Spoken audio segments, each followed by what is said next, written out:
അതിശക്തമായ കാറ്റ് കേരള, കർണാടക, ലക്ഷദ്വീപ് തീരങ്ങളിൽ ജൂൺ 27, 28 തീയതികളിൽ മണിക്കൂറിൽ 60 കിലോമീറ്റർ വരെ വേഗതയിൽ കാറ്റ് വീശാം.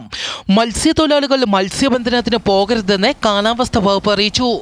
തെക്കൻ തമിഴ്നാട് തീരം, ഗൾഫ് മാന്നാർ, കന്യാകുമാരി പ്രദേശം, വടക്കൻ ഒഡീഷ തീരം, വടക്ക് പടിഞ്ഞാറൻ ബംഗാൾ ഉൾക്കടൽ, അതിനോട് ചേർന്ന വടക്ക് കിഴക്കൻ ബംഗാൾ ഉൾക്കടൽ എന്നിവിടങ്ങളിലും കാറ്റ് ശക്തി പ്രാപിക്കും.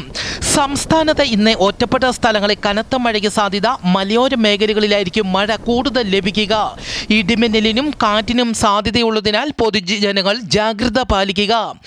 വരും മണിക്കൂറിൽ കേരളത്തിലെ കണ്ണൂർ, കാസർഗോഡ് ജില്ലകളിലെ ഒറ്റപ്പെട്ട ഇടങ്ങളിൽ മഴയ്ക്കും മണിക്കൂറിൽ 40 കിലോമീറ്റർ വരെ വേഗതയിൽ കാറ്റിനും സാധ്യത. ആലപ്പുഴ, കോട്ടയം, എറണാകുളം, കോഴിക്കോട് ജില്ലകളിലും നേരിയ മഴയ്ക്കും മണിക്കൂറിൽ 40 കിലോമീറ്റർ വരെ വേഗതയിൽ കാറ്റിന് സാധ്യത. വെനസ്വേലയിലും ജപ്പാനിലും അതിശക്തമായ ഭൂകമ്പം. വെനസ്വേലയിൽ 7.2ഉം 7.5ഉം തീവ്രതയുള്ള ഇരട്ട ഭൂകമ്പം റിപ്പോർട്ട് ചെയ്തു. നിരവധി കെട്ടിടങ്ങൾ തകർന്നു. സുനാമി മുന്നറിയിപ്പ് നൽകി 1 ലക്ഷം ജനങ്ങൾ മരിച്ചിരിക്കാമെന്നും റിപ്പോർട്ടുകൾ. ജപ്പാനിലും 7 തീവ്രതയുള്ള ഭൂകമ്പം റിപ്പോർട്ട് ചെയ്തു. സുനാമി മുന്നറിയിപ്പ് പുറപ്പെടുവിച്ചു. തീരപ്രദേശങ്ങളിൽ ജാഗ്രതാ നിർദ്ദേശം നൽകി.